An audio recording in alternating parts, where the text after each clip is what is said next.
Good morning, everyone. So tonight I will work on the video for the second, I guess it would be the third pugilism video. It will be the second part of the striking, but I'm also going to cover some differences in stances. I'm going to talk about the Eastern approach, specifically kind of a karateka, Southern Chinese Kung Fu approach versus your typical Western stances and mobility, and then we might talk about just briefly like some of the other thoughts as far as like Muay Thai and something like that, but mostly just those two. And for this video, I wanted to mention I had done a video last time about metaphysics versus pseudoscience. And now some people may be wondering, how does someone with an electrical engineering degree justify doing Chinese sciences for a living?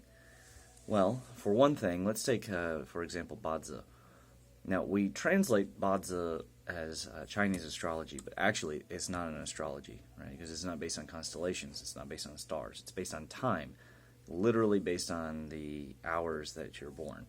Now, this is an unproven Chinese concept because they didn't have, or it was invented a long time before the scientific method as we've inherited it since the Renaissance. The concept is that the entire universe works on a rotating scale. Again, it's based on the changes. Now, we know nowadays that the changes, they are rhythmic. For example, I knew that it would be a Yang Monday because of the nature over the weekend being a very yin weekend, having to do with the rotation of the sun, the movement of the coronal hole, the connective tunnel, and then that moving off, and so they're producing kind of an alternating effect, right? Literally like an electric alternator. However, though it is based on that, there is a bit of a chaotic jiggle to the changes that the Chinese didn't really envision would be as important as it is. And that's because the Confucian concept of everything being a cohesive whole, everything fitting together, they felt that heaven was like a purely run empire. It was like when the empire was going well and there were no rebellions and things like that, that's how heaven should run all the time. And that's why they really enjoy stories like the Monkey King and Journey to the West, where he goes and he messes up everything in heaven. But for the most part, the Chinese envisioned that the entire celestial mechanism was like a Swiss watch, basically, just running very smoothly, keeping perfection the whole time. That obviously isn't going to prove out, and that is one of the issues with Bazi. But although Bazi is not able to make a purely futuristic guess as to what's going to happen, it is generally useful in the same way that if you paint a nice picture, a very, very good color picture, and you look at it through foggy glass, you could generally make a sort of guess as to what you're seeing on the other side. If it's a painting of a tree, you're going to be able to see the brown and the green, and then you can see the ground, and you might see the sky, and you might be able to make a rough guess that that's a tree being painted on the other side. But you won't be able to say with any precision what kind of tree it is and what are the various details. Afterwards, you'll be able to look at what happened and then look at the Bazi chart, and you'll be able to make an analysis and say, oh, so that's why this happened, or that's what this can tell us. But it is not the kind of science that you can do much more than that with. And there's an entire paper on futurism in Chinese philosophy on sinoplatonic.org that I definitely recommend people read. I'll try and link it in the description. But the essential issue here is, again, it is not a pseudoscience in that it doesn't have a falsifiable, an untestable hypothesis, but it is definitely a metaphysics. It's a side physics, and it can probably, at this time, with what we know about quantum mechanics, it probably cannot become mainstream for another 100 years. And then by then, it won't be as simple as Bazi, because Bazi is really easy to use, where you have a finite number of calculations, and even with all the possible interactions of them, I've been able to program a spreadsheet that spits out the codes. And again, it's based on a 2-hour period, which is a pretty useful period because the days, more or less every year, they repeat through the same basic cycles. However, long term, that isn't really a viable method. What we really need, and what the science that I've shown in my electric fields clinical research paper, is something that understands the interaction of the solar density, the weather, the moon phase, and the local pattern that you are currently experiencing. Because there might be a low pressure zone happening here in Kentucky, and then a high pressure zone happening in California, or there might be some kind of barrier condition. Also, the direction of the wind makes a huge difference in human health. Here in Kentucky, for example, typically speaking, the wind is supposed to rise from the southwest and go towards the northeast. That's the normal. When that reverses, there tends to be an increase in car wrecks, anger, frustration, depression, difficulties, sometimes illnesses, but not with everyone. What I've noticed is that some people have a positive interaction with these changes. For example, this past weekend was a yin weekend. I spent most of the time sitting in, right? Didn't go really anywhere. Some people, though, actually feel stronger in that kind of environment. And we don't know really why that is. It is unusual, or it's not the norm. In the old days, everybody knows that people thought that right-handedness was normal and left-handedness was really bad. It's not like that. So in reality, it could just be which cortex is dominant in the head. We don't know. We just don't honestly know. Some people, if they wear a magnetic necklace, that helps them feel a lot better. They may have less depression, or they may get rid of headache.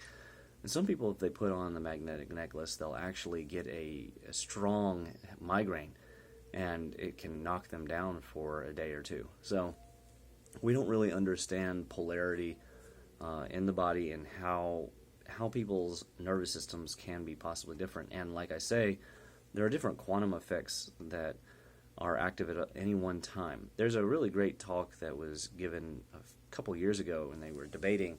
There were 4 different solutions to quantum mechanics that they were looking at, and all of them showed basically the same promise. Well, in Chinese sciences, they have the same 4. It's just they don't call them those complex names because Chinese sciences are much older. But they're, chaos, luck, and you could call it karma, you could call it fate and destiny. The difference is, what level of control do we really have, or what influence do we really have on that? Bazi and Feng Shui are 2 discussions of energy flow. Again, the Chinese didn't know what charge was. It wasn't a thing that they could calculate. But they did understand erosion and the effect of wind, not only on health but on structures. So they tried to exert a level of control over their environment through an understanding of energy flow that was very primitive.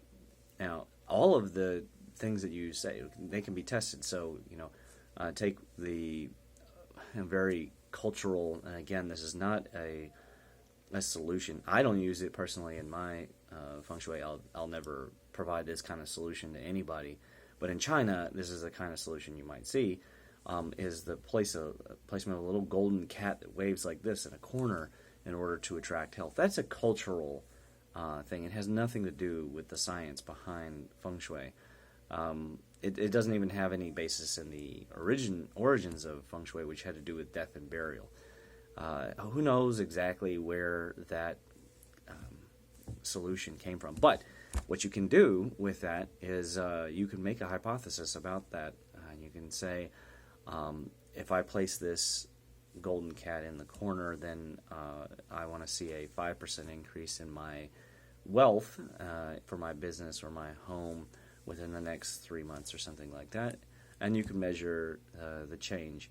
Ideally, though, you would want to place it in someone else's. So, you'd want to create a blind situation there so that there's a bit of control, because otherwise they might just work harder or something like that.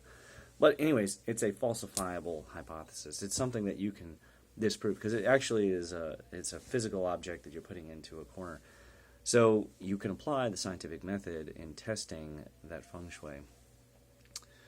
However, the general issue with the Chinese sciences, aside from the fact that they tend to be metaphysics, is that very few of them will be of any consequence in the modern day to necessitate rigorous scientific method, sort of like what I did with the clinical fields. Now, that was medicine, so it's a little bit more reasonable to do a trial on clinical electric fields using acupuncture, and then to make a test of that.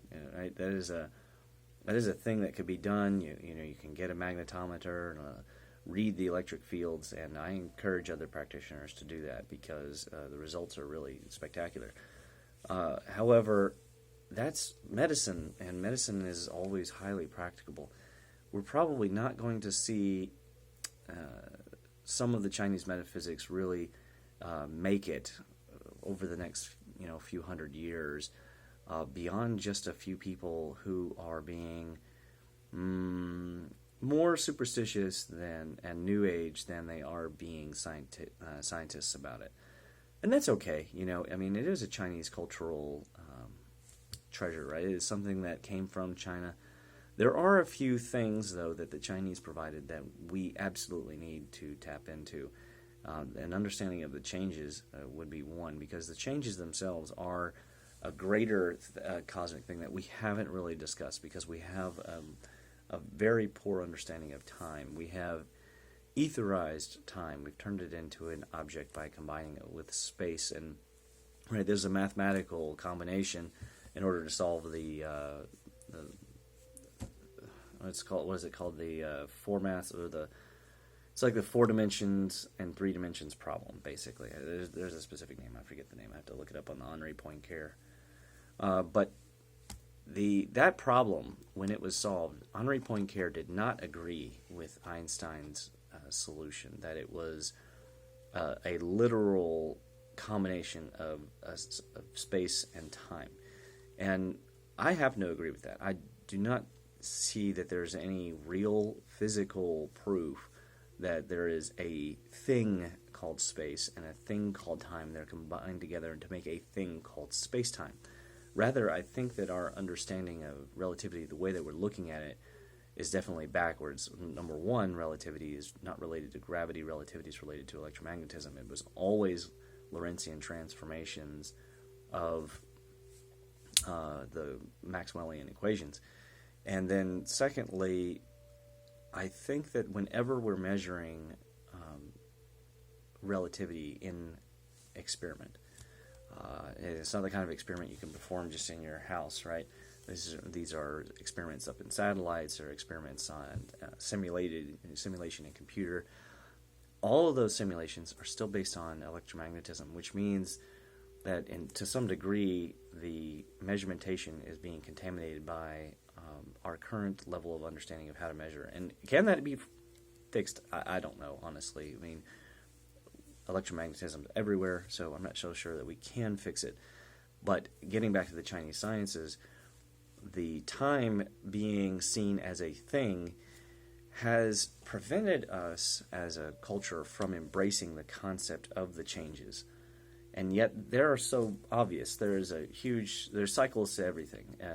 And there are other sciences, Western sciences, that focus on that cyclical change, whether they're focusing on weather pattern changes and seasonal changes and things like El Niños, or they're looking at stock market changes, and they're looking at the repetition of volatility and where that intersects with price to earnings ratios, things like that, to where there are statistical methods that people look at the changes, but no one's really spending the time to look at the entire possibility of the changes going on. Now NASA focuses on the sun, and they're now looking at electroquakes and the interactions of the solar wind with the Earth's environment. But no one is really taking that big step back that the Chinese took right from the start, 3,000 plus years ago, to say, hey, there is a grander pattern here, and we need to discern what that is. So that's an example of something that will be practically testable and be able to merge into Western sciences. Long term, portions of Chinese sciences will make their way into the Western sciences. They're already, for example, pattern diagnosis out of Chinese medicine is already making its way into Western medicine because there are a number of Western conditions that cannot be treated as single diseases. Things like fibromyalgia and hypoglycemia. Although hypoglycemia is very specific, it has such a vast array of different symptoms that are possible, like different signs and symptoms, that you have to, for a clinical diagnosis, you need to really look at an entire series of things in order to come to that diagnosis about chronic hypoglycemia. Because no one can just drop everything when they think they might have hypoglycemia and go and get a blood test right at that moment, because later on they might not have low blood sugar. Right? So to recognize that pattern is very important. And in some ways, the sciences are already emerging. When you talk about B12 anemia and spleen Qi deficiency, a lot of the signs and symptoms are overlapping, and there's already kind of a smooth merger happening there.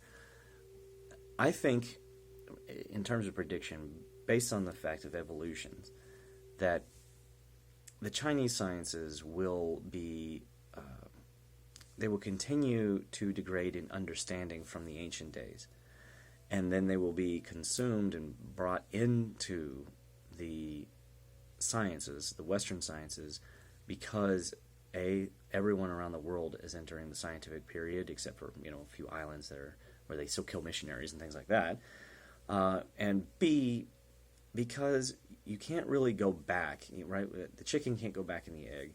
And we're just not going to go back to a time where, again, people are looking to improve their luck by putting golden cats into corners, right? That's not a solution to the luck issue.